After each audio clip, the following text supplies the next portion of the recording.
Les masses populaires en Europe ne sont pas opposées aux masses populaires en Afrique. Mais ceux qui veulent exploiter l'Afrique, ce sont les mêmes qui exploitent l'Europe. Nous avons un ennemi commun.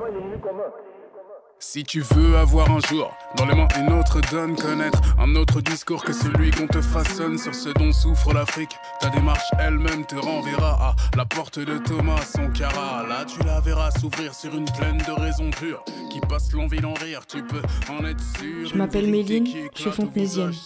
L'été 2017, je suis partie 2 mois en voyage de solidarité internationale. C'est ce voyage que je vais vous présenter. Je suis partie seule dans l'idée de contribuer au reboisement dans la région du fleuve, au Fouta Toro et au Guidimara. J'avais déjà eu une première expérience de voyage solidaire l'année passée avec l'association Road Trip. Nous avions planté et fait don de 3000 arbres au Maroc, en Mauritanie et au Mali. En novembre, j'ai rencontré Zombie. Il m'a parlé d'un projet d'un ami, le projet d'association Adunam. J'ai souhaité partir travailler là-bas sur le mode du woofing.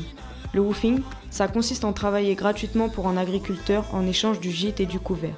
Ensuite, j'ai décroché une bourse Zelidja en proposant un projet autour de l'engagement pour l'environnement. Ce thème m'a aidé à garder un cap clair sur l'ensemble du voyage, à faire des rencontres et à intervenir dans d'autres villes et villages. Malgré mon premier voyage l'année passée, je ne savais pas vraiment dans quoi je me lançais. À partir seule comme ça, dans un voyage que j'avais moi-même organisé, avec toutes les informations qui me manquaient. L'accompagnement délivré par le SMJ et Richard, que je remercie, a été bénéfique en ce sens. Je m'attendais à vivre assez rudement, comme ça avait été le cas à certains moments de mon voyage passé. Mais j'ai mieux mangé et dormi qu'en France. Je me suis adaptée rapidement aux conditions et aux différents modes de vie. J'étais tellement déterminée à m'adapter que j'ai mangé et bu des choses auxquelles j'avais toujours refusé de toucher en France. Tout au long du voyage, j'ai eu la chance de faire des rencontres qui ont été importantes pour moi, malgré la barrière de la langue. Dans un premier temps, ça a été handicapant de ne pas savoir parler poulard. Mais bon, j'ai appris petit à petit. Ça va qu'il y avait quelques personnes qui savaient parler français. J'ai dû beaucoup observer pour savoir ce que je devais faire ou ne pas faire. Je me suis trompée parfois. Mais rien de dramatique, c'était même plutôt comique. L'essentiel, je pense, c'est d'arriver avec l'esprit ouvert. Mon quotidien était différent dans chaque village et ville. J'ai participé aux activités quotidiennes, j'ai vécu sur le même rythme que les gens qui m'accueillaient.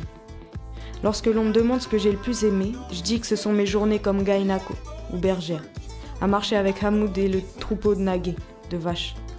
Est-ce que tout s'est bien passé? Non, pas tout. Mais même les galères auxquelles j'ai dû faire face m'ont amené à rencontrer de nouvelles personnes et ont participé à la construction de mon voyage. Dans un premier temps, à Adunam, j'ai participé aux travaux des champs selon mes intérêts et les priorités. C'est avec Johanna que l'on définissait les objectifs. Dans les autres villages et villes dans la région du Guidimar, j'ai dû m'organiser avec plusieurs interlocuteurs. Tcherno, un chef de village, une coopérative féminine, etc. Si je fais un bilan de mes actions, j'ai participé à la création d'une pépinière de presque 500 arbres et près de 70 autres plantes, aromatiques, médicinales, des fleurs, etc.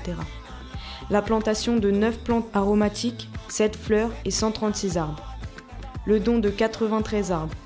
L'entretien de 160 arbres. L'entretien d'un compost. L'aménagement d'un jardin aromatique, entre autres. Pourquoi planter des arbres?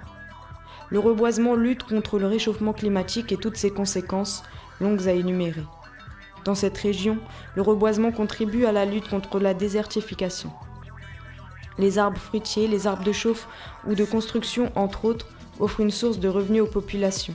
Ils contribuent à l'autosuffisance et au développement de l'économie locale. Certaines feuilles comme celle du moringa sont utilisées contre la malnutrition. Les arbres forment des microclimats où l'on trouve de la fraîcheur et de l'ombre. Ils permettent à l'herbe de pousser et donc au bétail de se nourrir. Ils permettent de se soigner. Ils fixent les sols, limitent les inondations, entre autres. Globalement, je pense que les actions porteront leurs fruits et répondront aux objectifs précités.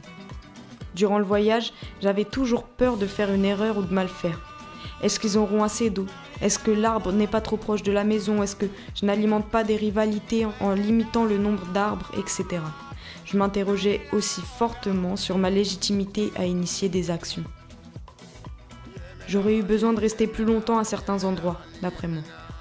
Je ne suis pas sûre de tout ce que j'ai entrepris, mais c'est une première visite que j'ai faite. J'y reviendrai, ou je proposerai à d'autres d'y aller, pour voir si le projet et les arbres ont tenu. Peut-être alors est-ce que l'on pourra prolonger l'initiative.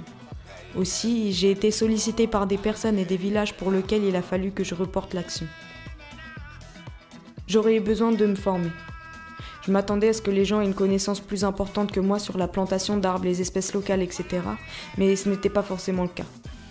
J'aurais aussi eu besoin de mieux parler poulard.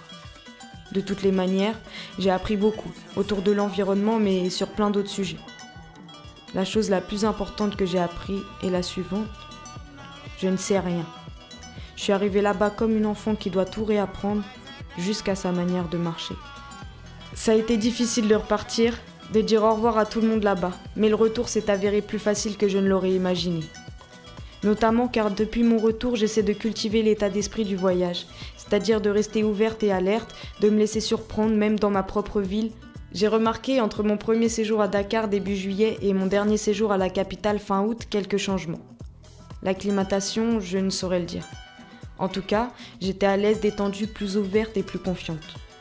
Ce voyage m'a offert une expérience que j'ai maintenant en commun avec des gens que je rencontre ici. Je suis revenue pleine d'ambition et avec l'envie d'y retourner encore plus longtemps. De toutes les manières, je n'ai pas le choix. La grand-mère m'a dit que si je ne revenais pas, ça serait elle qui viendrait me chercher. Voilà, Anjaram. Merci.